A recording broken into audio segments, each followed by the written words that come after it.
Good morning. We're thrilled to welcome you to part 4, the last in our exciting new series moving forward. Practical tips for maintaining independence and simplifying life. This 4-part series is brought to you by Parkinson's Community Los Angeles, featuring insights from Dr. Mary Grace Lagasca. I'm Judy Yaris, PCLA Vice President. For those who don't know us, we're a nonprofit that supports families living with Parkinson's.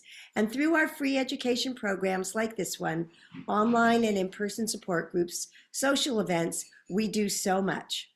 Today's conversation is made possible by important donations from people just like you in our Parkinson's community.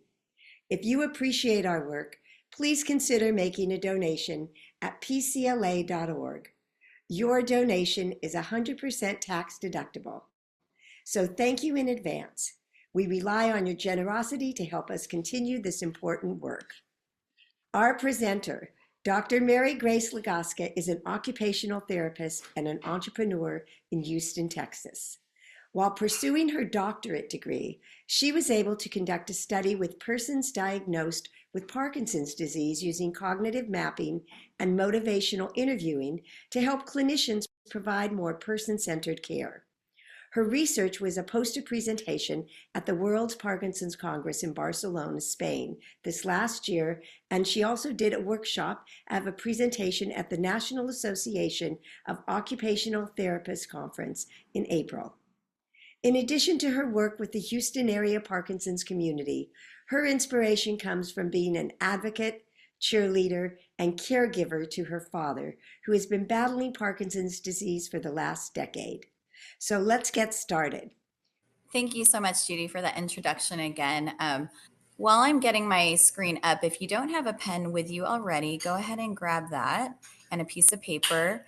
Similar to last time, we're going to go ahead and do some fine motor exercises. So I want to make sure you have something to work with. And if you aren't able to get that right now, you're welcome to rewatch this video and join us later. So moving forward, this is part 4. And I know Judy has been so gracious to introduce me with this whole series, but I'm kind of sad that I'm ending it. But at the same token, I'm super excited because I will still be connected with the community, and I will on their new website have a blog. So I'm really excited to be able to stay connected.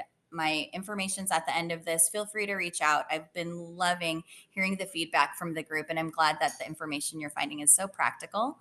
I'm actually today in California. I am originally from Houston, as Judy said, but I'm able to be here with my parents, and they're actually, you'll see them throughout the presentation in the slides, but also they're here exercising with us as well as we do all of the different activities in the presentation. So as Judy said earlier, I'm an occupational therapist. I work right now with older adults and adults with ADHD. I love being an occupational therapist, and it came from when I had a company for 15 years in California called Enjoy Life Resources, where it was a day program working with adults with developmental disabilities.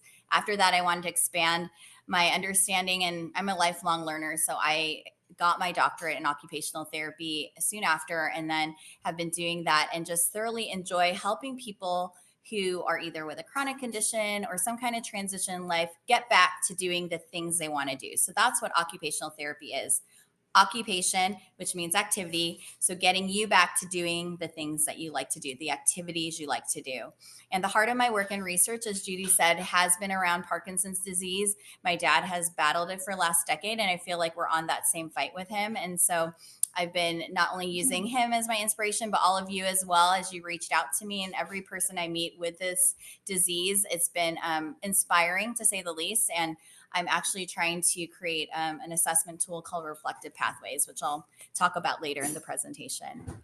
One of the things I always say at the beginning of my presentations is that, Parkinson's, you need more people around you. You need a medical care team. So any recommendations I say in any of my presentations, including today, is always for you to bring back to your medical care team and consult with them. By no means do I know your specific situation, your medications, your diagnosis, and any other comorbidities you have. So it's important for you to take anything you like here and bring it to your medical care team. Make sure that they understand and they can make more customized recommendations in your situation. Also recognize that every person's Parkinson's is different. So there are a lot of similarities that I talk about, a lot of symptoms that the evidence has said is across the board for a lot of people, but everyone's in different stages of this condition. So it's important to acknowledge that, you know, every person's Parkinson's is different, and I'm just simply going over some of the bigger similarities. Also, you'll hear me talk a lot about equipment. That's what occupational therapists do. By no means am I making any money or endorsing any one product.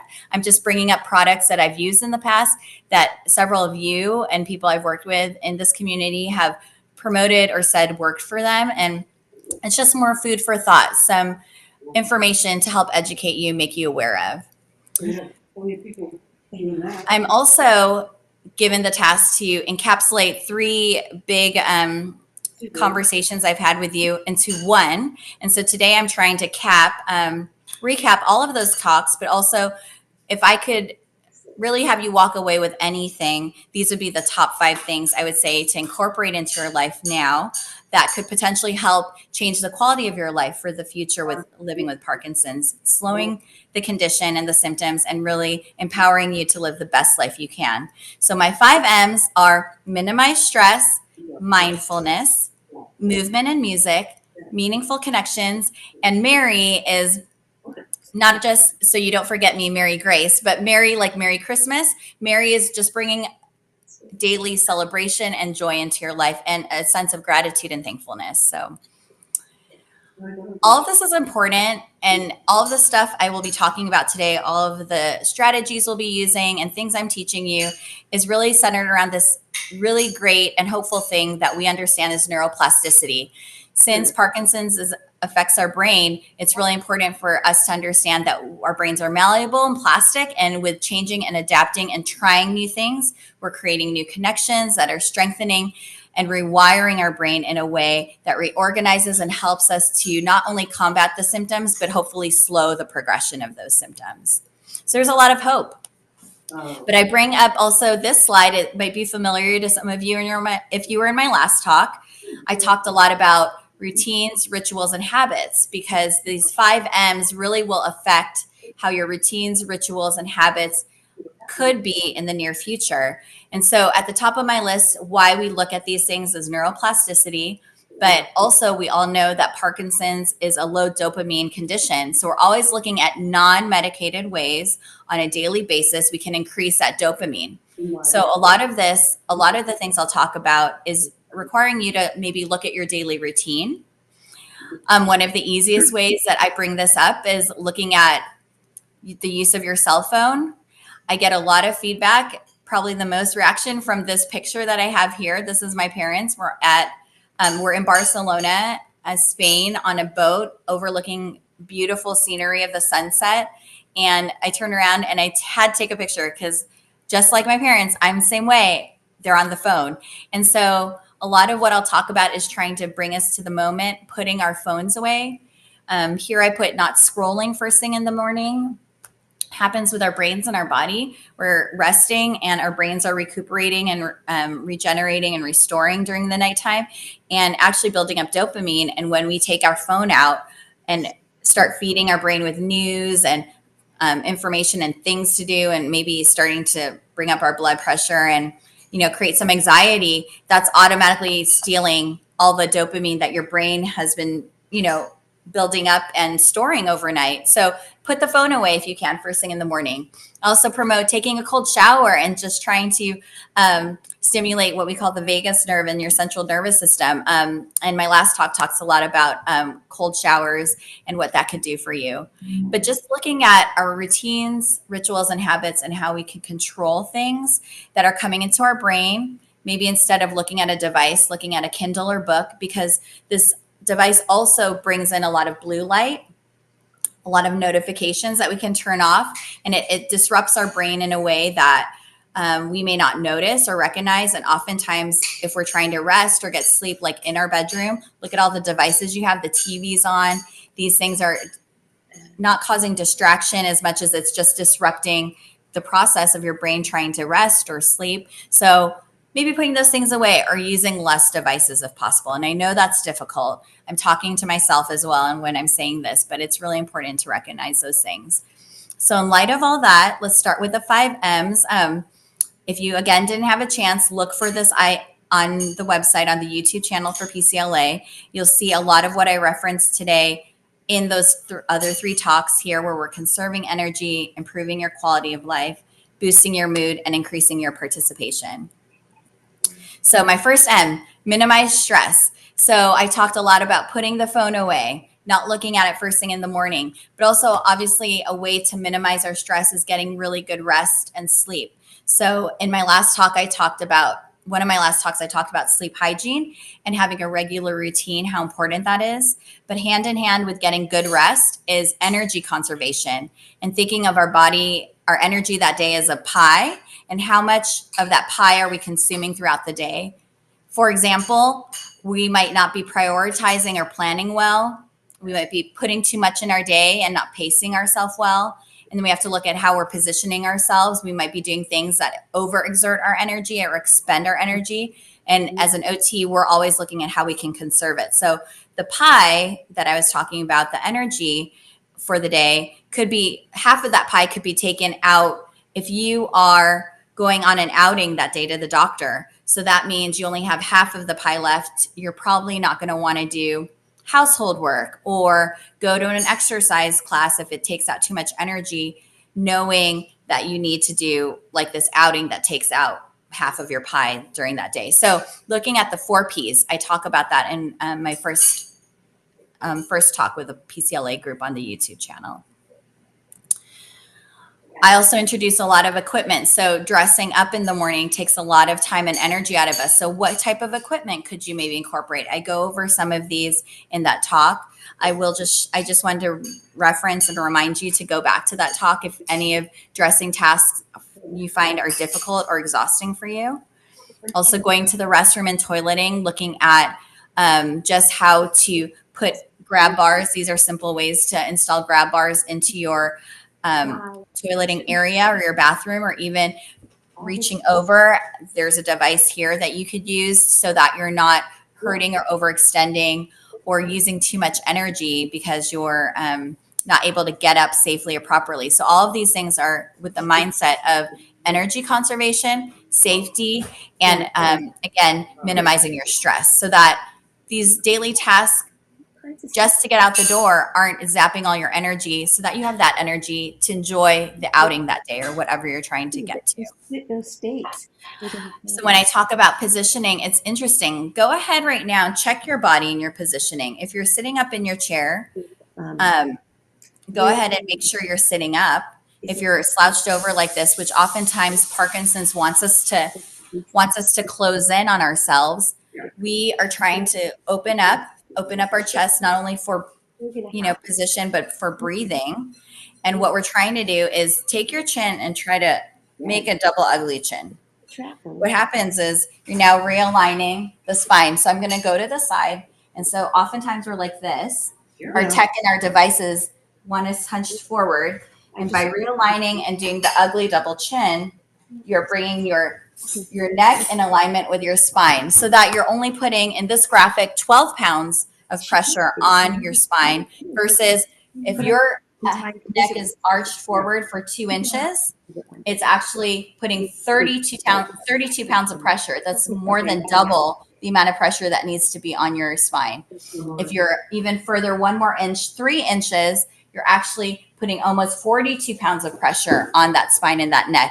And that's where we get that tech neck, like I talked about. So the Parkinson's always wants to have us curl in. What we want to do is open up, expand our chest muscles, reach back like this, and bring our shoulder blades together if we can in this way, so that we're not always crouched in, so that we don't eventually have this very detrimental posture. So just be mindful. Go ahead and do that chin tuck, and I'll oftentimes ask you about that chin tuck. And this is important too with swallowing and dysphagia. Okay, so now we're at mindfulness. We talked about minimizing stress. Now I'm talking about mindfulness. Mindfulness is important because basically in this context, we're talking about techniques to help us as individuals reconnect with the present moment without judgment. Oftentimes the Parkinson's makes us, thinking about the next thing and being distracted, and a lot of anxiety and thoughts in our mind, overthinking a lot of times. So the research says 10 to 15 minutes of some form of mindfulness on a daily basis could be really healthy and important for us, especially with Parkinson's.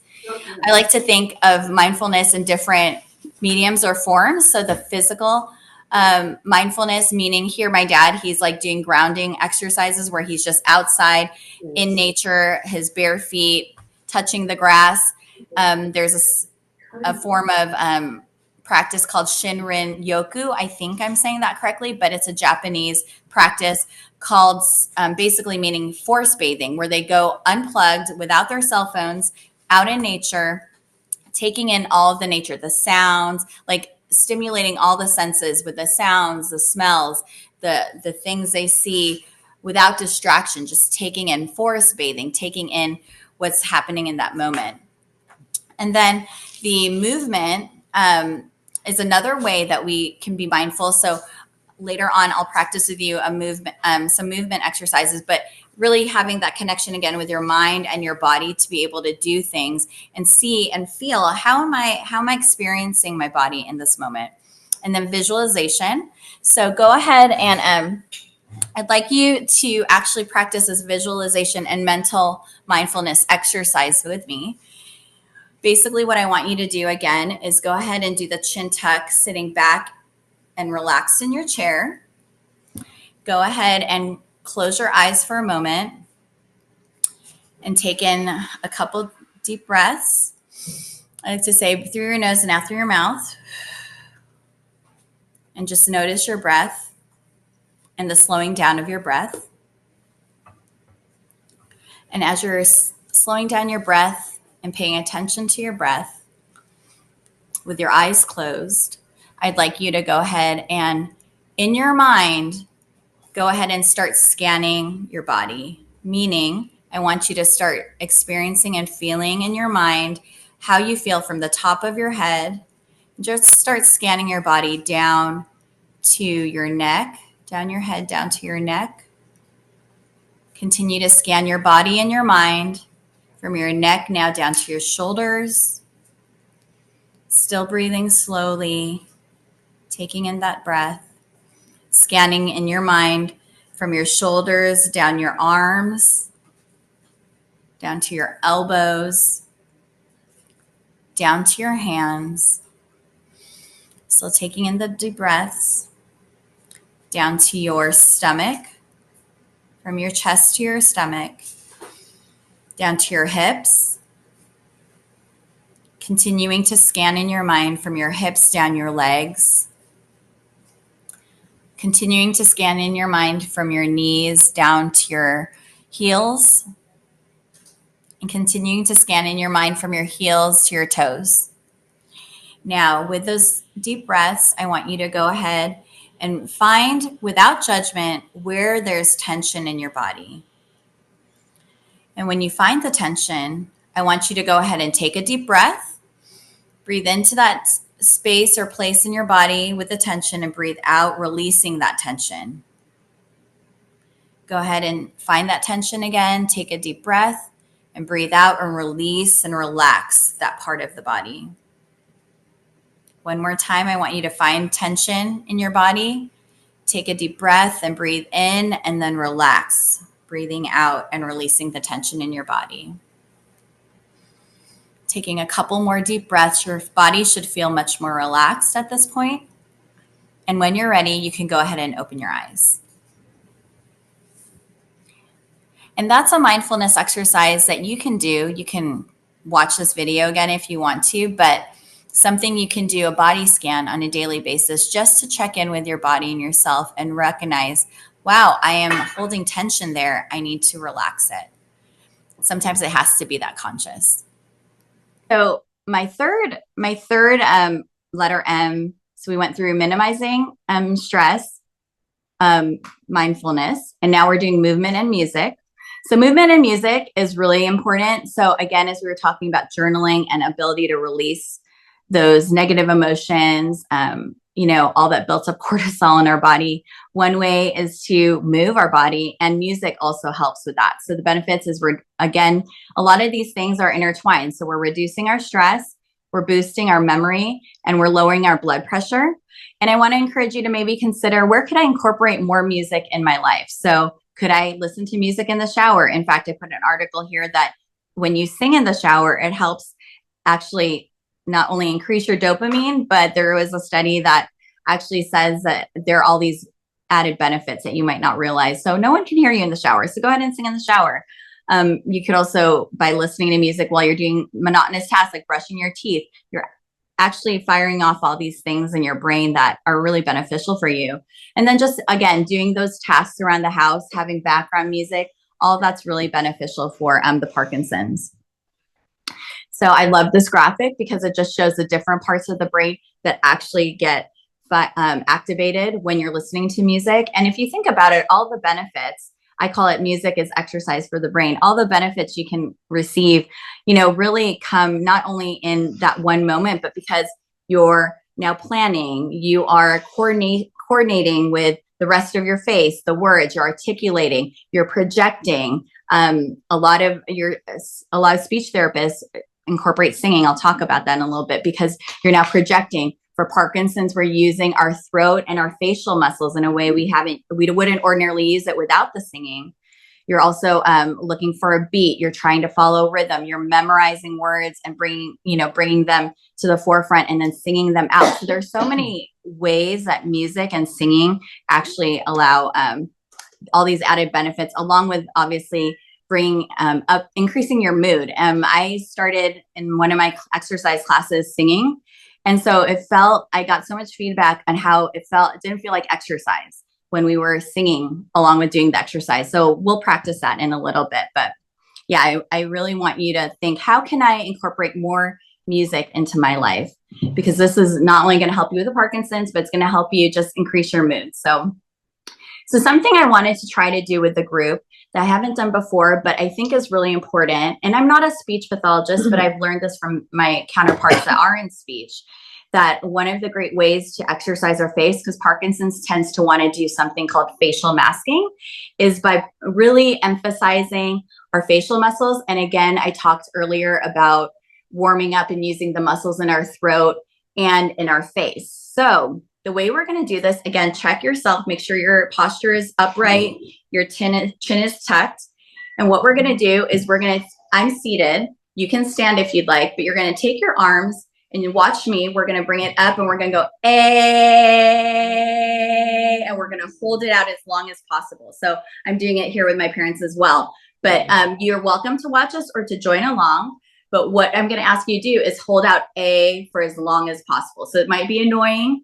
I'm giving you full permission in your home to yell and shout. This is your opportunity to get it all out. But the projection and the ability to hold out these vowels for as long as possible, we'll do one at a time. You can follow me. It's going to really provide you all the added benefit of bringing up the voice, your breath, and then projecting out and using all these muscles in a way we don't usually use it. So you'll see, I think you can see my face pretty well. What we're going to do is, again, we're going to take our arms and we're going to bring them to the side, bring it up and take a deep breath and go, eh.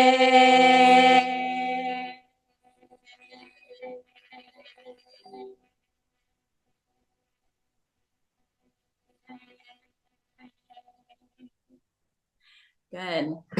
All right. So that was a little different for a lot of you. I actually learned this from my friend Lauren at Powerful Parkinson. She does this as an instructor and they really love it. And you can imagine she does it in a huge room. And so the logistics of the acoustics are really loud, but it's powerful to see a group just in unison do this kind of thing. So we'll go ahead and we're going to do E next. So go ahead and take your arms to the side, bring it up. And when you're ready, go ahead and go E.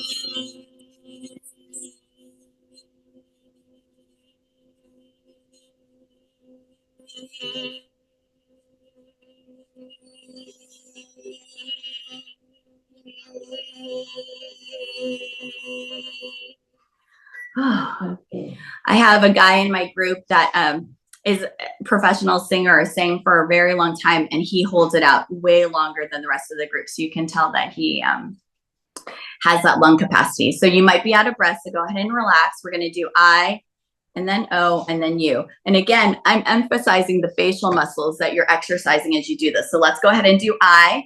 So when you're ready, go ahead and put your arms to your side.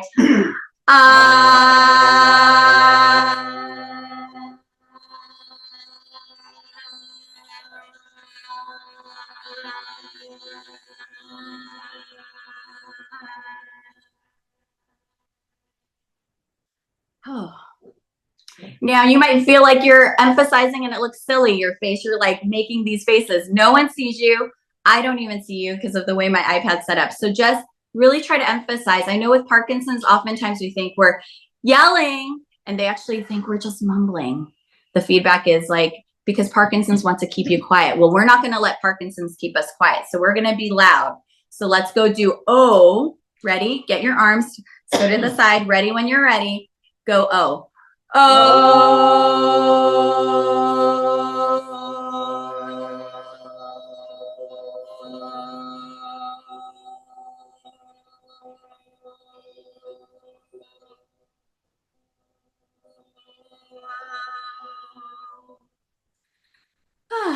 All right, and the last one, last but not least, is you. So you, like really you, okay? Get your arms to the side when you're ready. Let's go. You. Ready? You.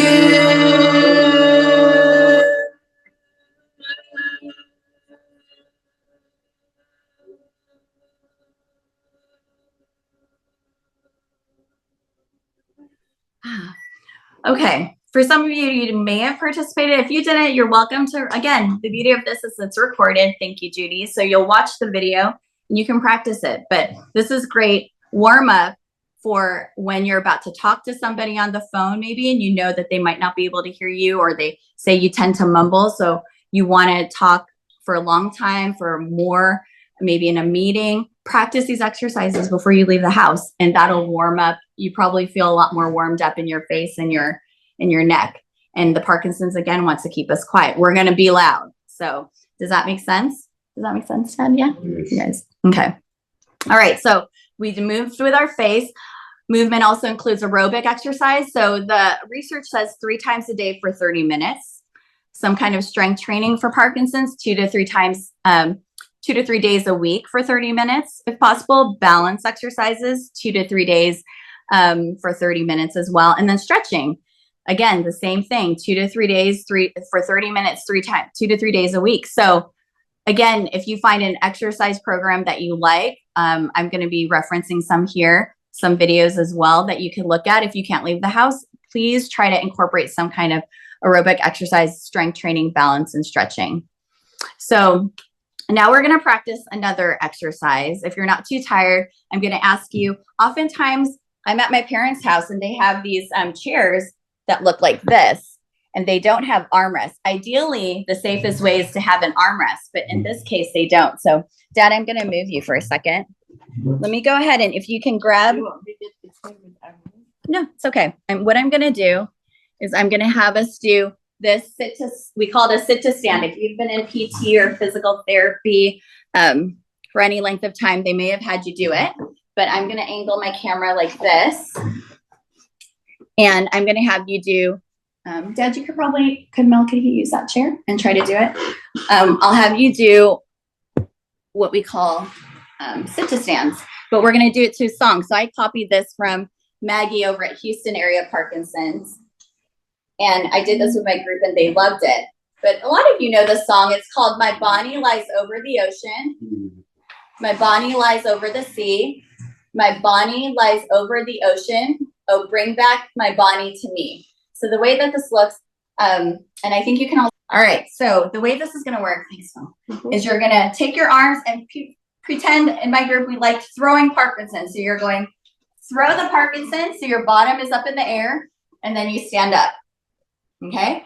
Then you're going to sit down.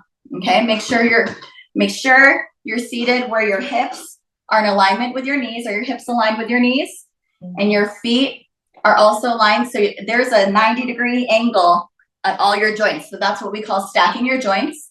You're at the edge of your chair. So this is when you're getting up from a chair, you scoot to the edge, you make sure you have what we call a wide base of support where your hips are in alignment with your knees and your toes, and you're at a 90-degree angle. So your feet aren't all the way back here where you're gonna fall out of the chair when you stand up. Your feet are nice and flat on the floor. So checking yourself. Okay, so this is how it's gonna work. So I'll do it first. So it goes, my body is over the ocean, and we'll sit. And the way I sit is I reach for my chair so I know it's there, and I sit down because I don't want anyone to fall. So we'll go ahead and do that together. So my body is over the ocean. Sit. My body is over the sea. Sit. Good. My body is over the ocean. So bring back my body to me. Sit. All right, how'd you do? Good. All right, can we do that one more time? Yeah. Okay. My body is over the ocean. Sit. My body is over the sea. Sit. My body is over the ocean. So bring back my body to me. Good. Okay. Checking in again. How movement and singing while you move, playing music is really important because it'll help us to not feel like it's exercise. You know, who wants exercise? So we don't like it exercise sometimes. So let's just do movement and sing. Now I have here the youth step walker. I like this, and I brought this up because oftentimes when we think of movement, just taking a walk. Well, this walker is excellent if you don't have a walker but need one. This one is specific to Parkinson's. What I like about this and the features I like about it specifically is that it doesn't roll away. So it's almost the opposite of a normal walker. It stays still, and you have to squeeze the handlebars in order for it to move. So you're not losing your balance with this walker. It also has a feature up by the, down by the wheels right down here. You can see there's a line because there's a laser projected that will allow you to kind of have a visual of how and where to take your steps when you're walking with this walker. And then there's a metronome option as well that gives you a beat. So again, another way, a lot of people that have this told me it is reimbursable by Medicare, but I put the youthstep.com website there if you're interested. And then Judy, I put one of these, they were on your newsletter. One of the other ways to keep moving is I thought this was really affordable per class, $10 for pedaling with Parkinson's. Again, it's on the newsletter for PCLA, but just looking for local things y'all can be part of that'll keep you encouraged to keep doing exercise. And these are my two favorite websites. They actually, both organizations I've been involved with, Power for Parkinson's and Houston Area Parkinson's. That's where I work right now. And both of these websites have really excellent YouTube channels as well. So I know we have a great YouTube channel with PCLA, and then these have really good playlists, they call it, for exercise. So here's Power for Parkinson's, kind of a glimpse of some of their playlists, but they have workouts for balance. They have fall prevention series, strength training, aerobic workout. So you don't even have to leave your house. And they also have classes that you could log in live, and they actually will in the chat be like, hey, it's great to see you, Lulu and Oscar or whoever, you know. So it's really fun to connect with a community if you like live classes but can't physically get to those classes. This is a great option. Also, Houston Area Parkinson's.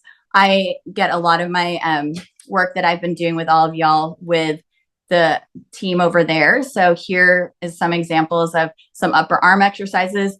Susan has a whole speech series. So some of the speech things we've talked about and do. And then Liz does a lot of the fine motor that we're about to do in a little bit. So I thought that's important for you guys to see as well. So I asked you all to get a pen and paper.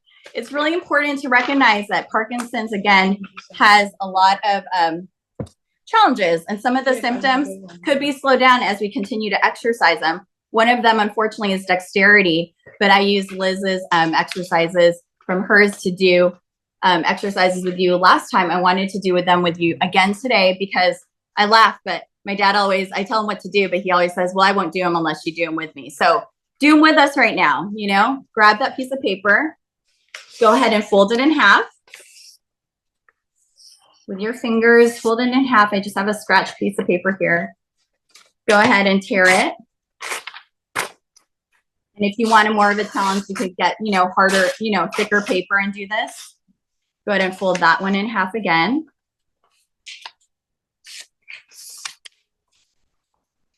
Again, you can rewatch any of these videos or the ones I referenced here if you want to do more with your fingers, if this is a challenge, but go ahead and tear that again.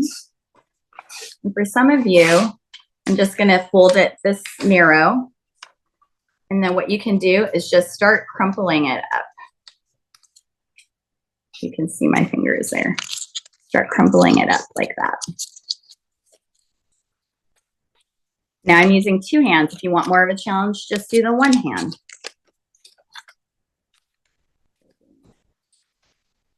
Something you can do the paper. I challenge you, we won't have time today, but for you to do that with all of these, the same thing we just did right now, okay? And I challenge you to put this on a flat surface and flick it at your spouse. And if you hit him or hit her, then you get extra points, okay? So just trying to crunch it up, the rest of the paper after our session today, and flick them at your spouse, okay? Or some target. And if you get it, hit them, you get extra points in my mind, okay? All right, so go ahead and grab a pen if you have a pen. I have a pen here. Okay. And if you don't have a pen, so I'm going to ask you first to put it down, and we're going to open our hands up wide, and we're going to close them.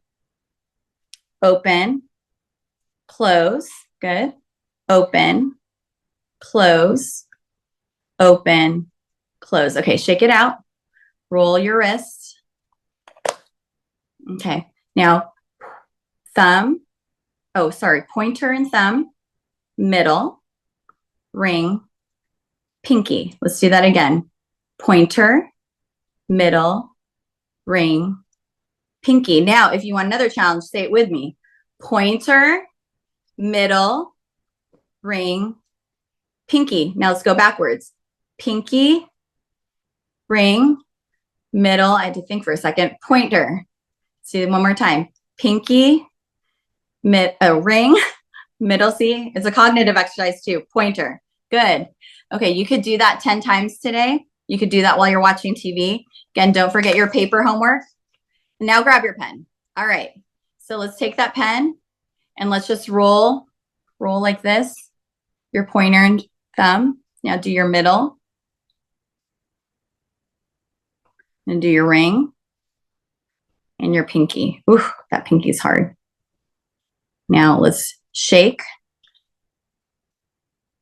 Shake it between your middle and your thumb, your ring, and your pinky. All right, let's try to do the other hand. Roll. This is not my dominant hand, so that you'll see me fumble. Middle, ring, pinky. Good. Let's do that again. Roll your pointer, middle, ring, pinky. All right, let's shake. Shake. Ooh, see, I lost mine. Do your best. Shake, shake, shake with your ring, shake with your pinky. One hand will likely be easier than the other. Okay, so any kind of movement. We did gross motor with the My Body. Now we're doing fine motor.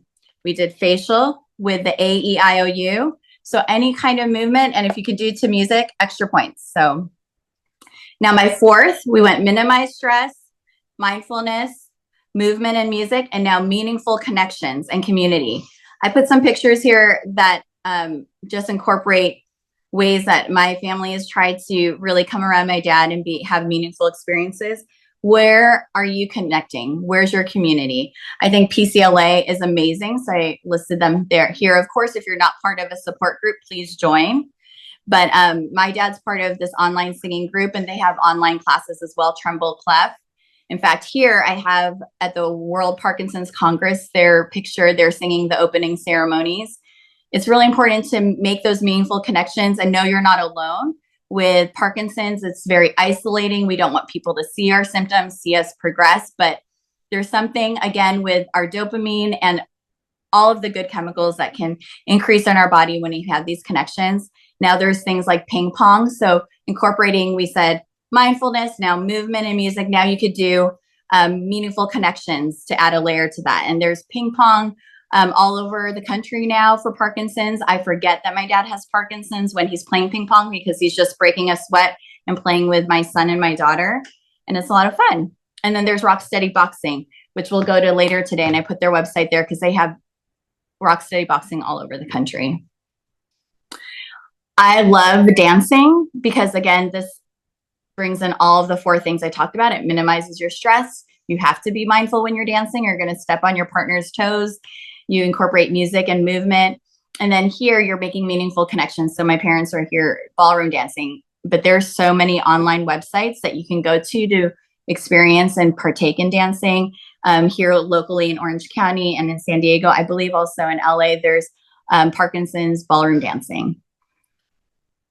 And then I just wanted to plug the PCLA event coming up, a great way to build meaningful connections and be part of a team. Come sign up and join and be part of a group of people who not only are raising money and support, but just having fun, doing something together in community. So again, look at their website and how you could join and be part of any of their events. So all of those M's, my last M is Merry. Merry like Merry Christmas, Merry like playing and celebrating. Mary like Mary Grace, don't forget me. I really had a pleasure working with all of you, but I use this photo all the time because my daughter, just like Parkinson's, such a metaphor. She was so bummed. She came to, I came to pick her up from school and it was raining and she couldn't play in the park.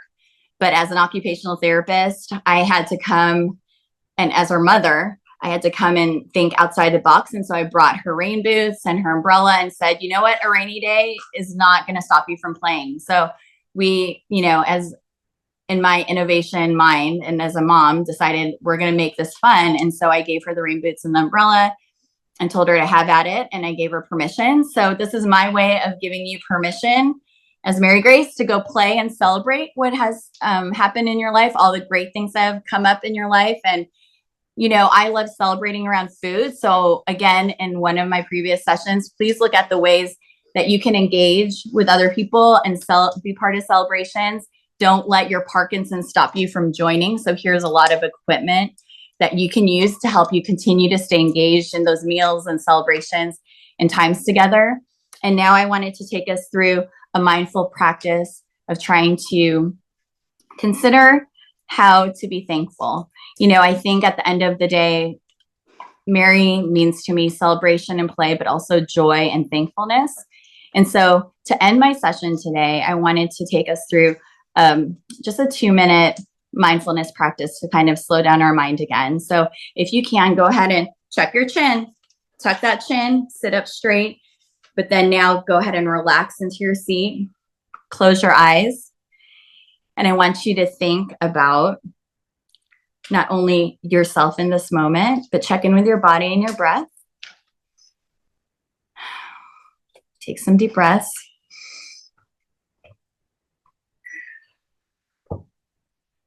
And I want you to think about someone that has helped you to get to this point in your journey.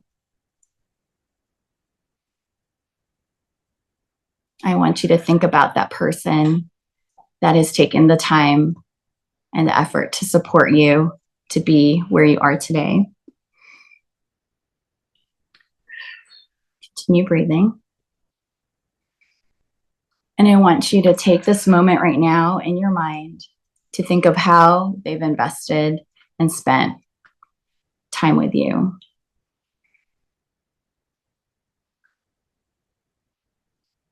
And in this moment, I want you to thank them in your brain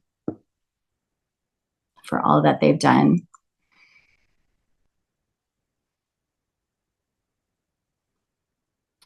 And keep that person right here in your chest, in your heart. And consider, how can you pay that forward? How can you honor them with the life that they've provided you? And when you're ready, go ahead and open your eyes. And maybe today you take a moment and you take that time to thank them. I wanted to take this moment to thank this community, because without PCLA's effort, Judy's leadership, and Natalie and their time, and Mariah, I definitely wouldn't have had the introduction and the time that I've been able to spend with all of you these last few months. And I won't be going away. I have the opportunity to still stay connected with all of you. I'll be writing a blog for their new website that they'll be launching pretty soon. So I'm so thankful for that opportunity. But I'm inspired by all of you. Several of you have taken the time to reach out and let me know how you're doing. In light of April 11th coming up for World Parkinson's Day, we'll be celebrating the idea of getting over Parkinson's and that we're in this fight together. I wanted to encourage you all, if you don't know, that the World Parkinson's Congress is coming up next year, and it's in the United States, in Arizona. So I hope to see you there. There's some power and energy when we're all together. I had recently talked to a friend who's battling Parkinson's right now, and he said it's like a tug of war. There's Parkinson's on one side, and he felt like he was on the other. But when he started to put people on his team and his life to help support him, he could see himself pulling and not letting Parkinson's pull him towards the symptoms, but pull him away. So I feel like I want you to feel like I'm on your team, and having shared all this information, PCLA, we're all here to help pull you away from those Parkinson's symptoms and to win the war, the tug of war you're in with the battle to slow down your symptoms. And in conclusion, I hope you feel like you can not only stay active and independent, but hopefully the information provided will improve your quality of life, and you'll have some awareness and hopefully prevent further symptoms to increase, and the education that you need. So at this point, I'd love to see if there are any questions. And I just want to encourage you, if you're not working with an occupational therapist, please reach out to your PCP and get a referral, because like what I'm doing here in Texas, you can get a holistic approach and they will create a customized plan for you. So I've gone through so much gadgets and equipment, but they'll be able to go in your home and tell you more specifically what could work for you in your program. And again, we're different from physical therapy and speech because we look at the whole person. And I've been working on something called reflective pathways to help patients reach their goals. So, if I could be of any service, I'm all the way in Texas, but I would love to help you to try to, again, slow these symptoms down and fight the Parkinson's. Let me know. But as Judy said too, I am able to now be on your blog and the PCLA new website. So I'm not going away anytime soon. So I'll be here and part of the community. So Judy, I want to turn it over to you if you had any questions or. Thank you, Mary Grace. That was so wonderful, as always. And I feel like I'm going to miss you doing this with you again. But, well, this has been really wonderful, lots of fun. And I so appreciate all that you have done for PCLA, Mary Grace, and glad that we're going to find you on the website. So if you enjoyed today's program, we invite you to visit PCLA.org and make your donation today. Your support helps us continue our mission to improve the lives of families in our community that are so affected by Parkinson's disease. For more information, please refer to the contact details on this screen. We have a QR code up for you today. And remember that PCLA is a nonprofit organization, and all donations, 100% of them, are tax deductible. Thank you for joining us and making a difference. And then please join us on March 12th for a Let's Talk Parkinson's presentation with Dr. Jory Fleischer. She'll be speaking on Parkinson's disease and Lewy body dementia, specifically creating this for caregivers, how to manage as a caregiver. It's going to be a very interesting program. And as Mary Grace said, don't forget PCLA is participating in the LA Marathon, LA Big 5K walk, and we hope that you'll come out and join us at the event. If you don't feel like walking, you could walk around your home, you could set up a team, you could fundraise. There's so many ways that you can be part of our PCLA community, and we love having you with us. So thank you so much. Thanks everyone, and have a wonderful day. Thank you all for joining us.